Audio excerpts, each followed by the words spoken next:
The other day I was thinking, what is the oldest map on the Garry's Mod workshop? To check it out, I went to the workshop and sorted the map section by latest, so I could navigate all the way back to the past.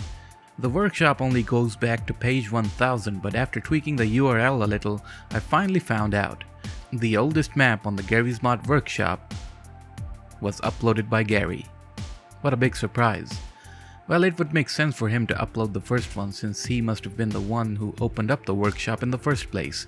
The add-on is called GM Construct History and it was uploaded on October 23rd, 2012, almost 11 years ago. This is basically a map pack that goes through the first version of Construct all the way to the GMod 12 version. To give a quick summary, Construct 1 is basically a big white room in which you could spawn in props and models and use the gravity gun and go back here to load into different Half-Life 2 chapters. Then there's Construct 3, which added in textures and now the map wasn't a nightmare to look at. Construct 4 added in vehicles and also expanded a map by a tiny amount. Construct 5 again expanded the map a little, added vehicles, and removed the spawn buttons for the models and props. It also had a 3D skybox with hills in it. In Construct 6 you can see that the map starts to take shape into the GM construct we all know today. It added that big hall made of bricks and the dark room inside it. Construct 7 was pretty much the same deal, but now it had a white room and a black room, and it removed the hills in the 3D skybox and replaced them with buildings. Construct 8 basically removed the Half-Life 2 chapter room and expanded the vehicles room. Apart from that, the whole map is pretty much the same as before. Construct 9 is around the time GMod really hit it off with players in the Half-Life community. Now it had an even better 3D skybox and some minor changes done to the map itself. And here's Construct 10, the map that came with the commercial release of the game. This time around the map looks much more polished, has these color rooms and a big platform area near the water.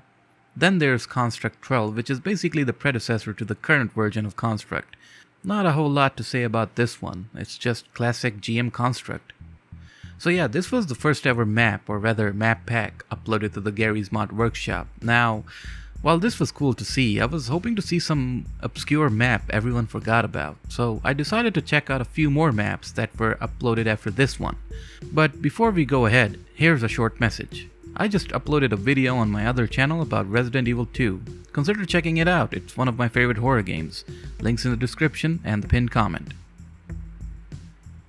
One day after Garry posted his map pack, GM Construct Flatgrass version 6-2 was uploaded to the workshop on October 24th, 2012. This map was made by Grossell and it's basically a construct type map mixed in with flatgrass, as the name implies.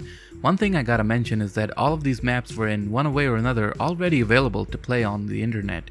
I guess you can say Grossell was the first one to upload his map to the workshop, so technically this is the first map ever uploaded to the workshop if we do not count Garry's map pack. Now this map isn't a slouch if we talk about the size or even the details of it. It's absolutely humongous. There's plenty of rooms, halls, flat areas, water areas, and even a train track in it. Playing this kind of map unlocked a core memory of mine because I remember there used to be these big construct type sandbox maps, plenty in numbers back in the day, but now I'm not sure if people stopped making these sort of maps or if I just stopped noticing them. This was really nostalgic though for some reason. The very next day, on October 25th, 2012, Suspiciously Awesome uploaded Black Mesa Sigma Night and Black Mesa Sigma a few minutes after it. Be ready to hear Suspiciously Awesome's name many times because he appears a majority of the time on this list. Black Mesa Sigma is basically a Black Mesa facility in the middle of the ocean. I really liked the setting of it. The skybox paired with the water looked very beautiful. Inside the facility there's a working teleporter that takes you to a small zen area. The facility itself has many rooms and halls and the day version of it looks very comfortable. Just a sunny day in the middle of the ocean inside a science lab. Fun times. On the same day of October 25th, 2012 and at the exact same time 12:39 AM when Black Mesa Sigma was uploaded, Helicat uploaded Green Elephant. This map is based on a Russian art house film of the same name. After looking up the movie, it's fairly similar looking, but the movie itself looks disturbing. On the same day again, 3 minutes later, 12:42 AM, Suspiciously Awesome uploaded GM Valley. I actually remember playing this map a long time ago, and playing it now again, I can't believe that this map is that old. Valley is a gigantic map with a very big dam and water area that actually triggered my fear of water. The skybox is beautiful with the sun, the clouds, and the snowy mountains. The map itself has a plethora of different places to see, like construction sites, rooms, warehouses, and plenty of grass and sand. I don't know what it is, but this map looked very beautiful, like Black Mesa Sigma. Maybe it's the bright and sunny feeling of it all. On the same day, 5 minutes later, 12:47 AM, Cubis uploaded Ickypop, which I was surprised to see. This map was found in the leaked Half-Life 2 files. The map was made by Mark Laidlaw originally. Cubis added HDR, fixed up the sounds, and added the map to the workshop. I can't believe one of the earliest GMod maps on the workshop is a beta map of all things. Very nice. A minute later, Suspiciously Awesome strikes again by uploading GM Isles, another classic map that I have fond memories of playing on. GM Isles has a very nice sunset mood to it and consists of one big island along with a few smaller ones. And again, with the ocean setting, the map proves to be very comfortable. One of the islands has a lot of dilapidated houses and a lighthouse. On top of the main island was, I guess, a destroyed church. The whole setting, the mood, the time, and the lighting, all of this was very comforting to look at. Great stuff. And again, 2 minutes later, Suspiciously Awesome uploaded a new map called GM Bay. GM Bay felt like a familiar map, and then I realized CNNers made a hide-and-seek video on this map a long time ago.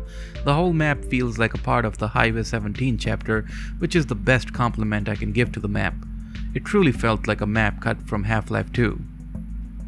And 5 minutes later, again, Suspiciously Awesome uploaded his first ever map that he published online, Floating Worlds. It's a fairly simple looking map with floating islands that have different structures built on top of them. It's a cool setting.